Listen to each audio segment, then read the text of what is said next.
السلام علیکم ورحمۃ اللہ وبرکاتہ۔ الحمدللہ وکفا والصلاة والسلام علی سید الانبیاء نبینا محمد وعلی آلہ واصحابہ ومن تبعہم بإحسان الی یوم الدین، اما بعد۔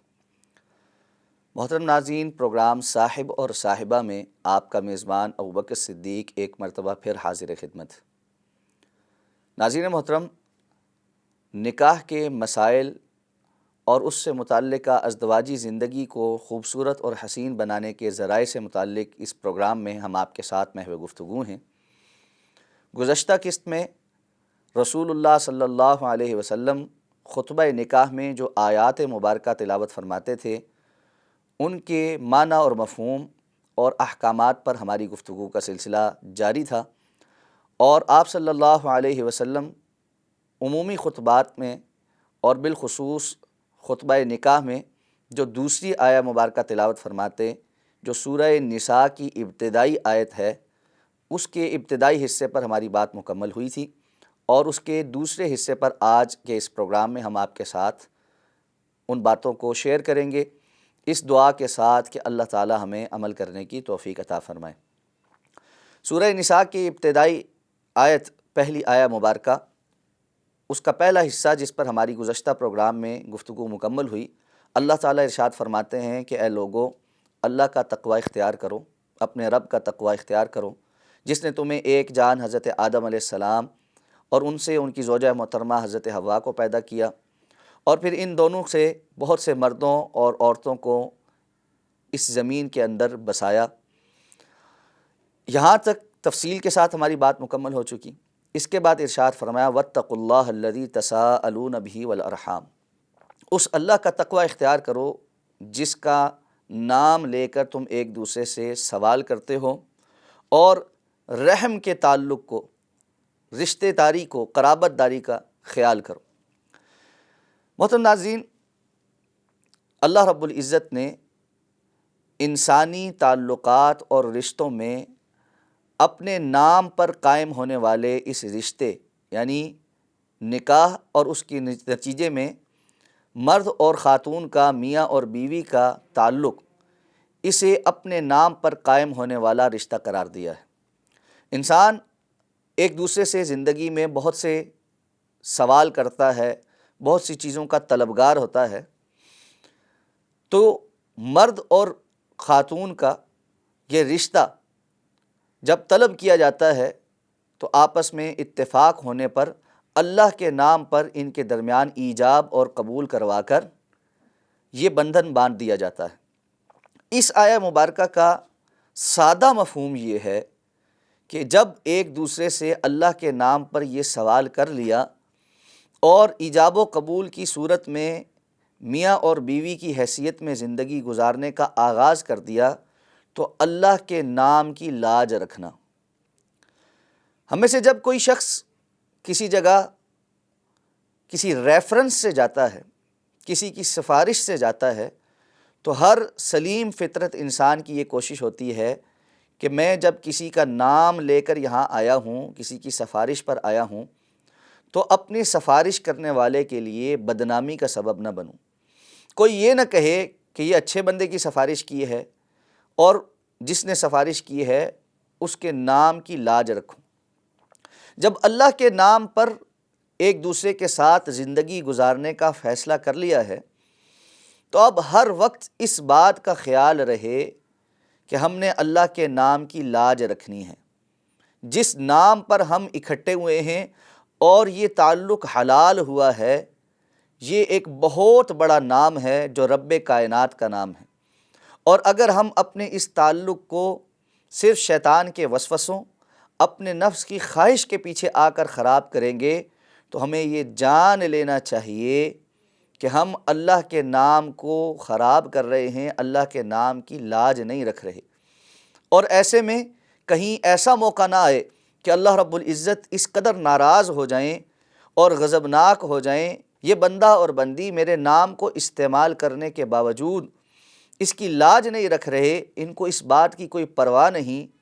کہ اللہ رب العزت دیکھ رہا ہے، تو یہ ایک بڑی سنگین صورتحال ہو جائے گی۔ اس لیے انسانی رشتوں میں بالعموم، لیکن میاں بیوی کے رشتے میں بالخصوص ہر وقت اس بات کا احساس رہنا چاہیے کہ اللہ رب العزت کے نام کا خیال کیا جائے۔ پھر فرمایا والارحام، یہ جو رحم ہے اس کی پاسداری کرو، اس کا خیال کرو۔ اردو میں ہم لفظ استعمال کرتے ہیں صلہ رحمی۔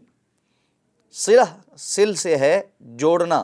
یعنی قرابت داری کو، رشتہ داری کو جوڑنا۔ انسان کی رشتہ داری کی بنیادی وجوہات نکاح کے بندھن میں بندھنے کے بعد آگے آنے والی نسل ہے، اور ہم سب آپس میں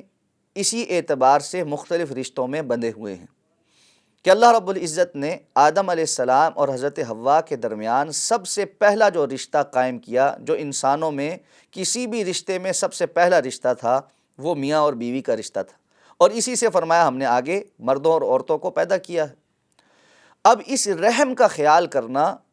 اور رشتہ داری کو جوڑنا اور قطع تعلقی اور قطع رحمی سے بچنا، یہ بہت اہمیت کا حامل موضوع ہے۔ رسول اللہ صلی اللہ علیہ وسلم نے مختلف مواقع پر اپنی امت کو اس حوالے سے بہت سی باتوں کی تعلیم دی ہے، جن میں سے چند ایک باتیں آپ کے سامنے رکھتا ہوں۔ آپ صلی اللہ علیہ وسلم نے فرمایا، اللہ تعالیٰ نے رحم کو اپنے عرش کے نیچے معلق کر رکھا ہے، رحم اللہ کے عرش کے ساتھ جڑ کر لٹکا ہوا، اور آپ نے فرمایا یہ ہر وقت دعا کرتا ہے کہ اللہ جو مجھے جوڑے، یعنی رشتہ داری کو جوڑے، تو اس کے سارے معاملات کو جوڑ دے اور درست فرما دے۔ اور فرماتے ہیں، اللہ کے رسول فرماتے ہیں کہ یہ کہتا ہے یا اللہ جو مجھے کاٹے، یعنی رشتہ داری کا خیال نہ کرے اور رشتہ داری کو توڑے، یا اللہ تو اس کو بھی توڑ دے، یعنی اس کے سارے معاملات خراب ہو جائیں۔ اسی طرح اللہ کے رسول صلی اللہ علیہ وسلم نے فرمایا کہ جب اللہ تعالیٰ نے مختلف مخلوقات پیدا فرمائیں اور ان کی مختلف حقوق اور فرائض اور واجبات کا تعین ہو گیا، تو رحم نے اللہ تعالیٰ سے سوال کیا کہ اللہ آپ نے باقی سب کو تو عطا کیا ہے، میرے متعلق آپ کا کیا فیصلہ ہے؟ رسول اللہ صلی اللہ علیہ وسلم فرماتے ہیں، اللہ تعالیٰ نے رحم کو مخاطب کرتے ہوئے فرمایا، کیا تو اس بات پر راضی نہیں ہے کہ جو تجھے جوڑے گا میں اس سے راضی ہوں، اور جو تجھے کاٹے گا میں اس سے ناراض ہوں؟ اس پر رحم نے کہا کہ یا اللہ میں اس بات پر راضی ہوں، یعنی اللہ تعالیٰ کی رضامندی رشتہ داری کو جوڑنے میں ہے، اور اللہ تعالیٰ کی ناراضگی رشتہ داری کو توڑنے اور کاٹنے میں ہے۔ اسی لیے رسول اللہ صلی اللہ علیہ وسلم فرماتے ہیں کہ لوگوں، جو بندہ یہ چاہتا ہے کہ اس کی عمر لمبی ہو اور اس کے رزق میں اضافہ ہو، اسے چاہیے فلیصل رحمہ، وہ اپنی رشتہ داری کو جوڑے، رشتہ داروں کے ساتھ اچھا سلوک کرے۔ اور اچھے سلوک کا تعلق صرف جی سے جی کو نہیں ہے کہ کسی نے ہمارے ساتھ اچھا کیا تو تبھی ہم اچھا کریں گے، اگر کسی نے ہمارے ساتھ کوئی برائی کر دی تو ہم بھی جواباً برائی ہی کریں گے۔ قرآن مجید میں اللہ تعالیٰ ارشاد فرماتے ہیں، هل جزاء الاحسان الا الاحسان، کیا احسان کا بدلہ احسان کے سوا کچھ اور ہو سکتا ہے؟ تو احسان کے بدلے میں احسان کرنا، اچھائی کے بدلے میں اچھائی کرنا، یہ تو بنیادی بات ہے۔ اگر کوئی اچھائی کے بدلے میں برائی کر رہا ہے تو یہ تو بہت زیادہ بد اخلاق انسان ہے۔ تو کسی کی نیکی کی صورت میں آپ اچھا کرتے ہیں، یہ صرف جواب اتنا ہی دینا ہے، یہ کوئی بڑائی نہیں ہے۔ بڑائی تو اللہ کے رسول نے یہ بیان فرمائی ہے کہ صل من قطعک، اپنے ان رشتہ داروں کے ساتھ بھی جوڑو جو تمہارے ساتھ کاٹتے ہیں، اچھا سلوک نہیں رکھتے، ان کے ساتھ جوڑنا، ان کے حقوق کا خیال کرنا اور ان کے ساتھ کسی برائی کا ارتکاب نہ کرنا، یہ صلہ رحمی ہے۔ ایک صحابی رسول اللہ صلی اللہ علیہ وسلم کے پاس تشریف لائے اور آ کر کہنے لگے کہ اللہ کے رسول صلی اللہ علیہ وسلم، میرے رشتہ دار میرے ساتھ بڑی زیادتی کرتے ہیں، میں ان کے ساتھ اچھائی کرنے کی کوشش کرتا ہوں، وہ ہمیشہ برائی سے جواب دیتے ہیں، میں نیکی کرتا ہوں، وہ زیادتی کرتے ہیں، تو اب میں کیا کروں؟ آپ صلی اللہ علیہ وسلم نے فرمایا، اگر تو بات اسی طرح ہے جس طرح تم بیان کر رہے ہو تو تم ان کے منہ میں خاک ڈال رہے ہو۔ اس بات کا مطلب یہ ہے تم اپنے عمل سے جو جواب دے رہے ہو وہ سب سے بہترین ہے تمہیں مزید کسی اور کام کے کرنے کی ضرورت نہیں ہے۔ اور اسی لیے اللہ تعالیٰ نے اس رشتہ داری کے جوڑنے میں خیر اور برکت رکھی ہے۔ تو جب میاں بیوی اور ان کے گھرانے اور ان کے خاندان اس بات کو سمجھ لیں گے کہ ہم نے بہر صورت رشتہ داری کو جوڑنا ہے اور بغیر شرعی عذر کے ہم اس رشتہ داری کو نہیں کاٹ سکتے،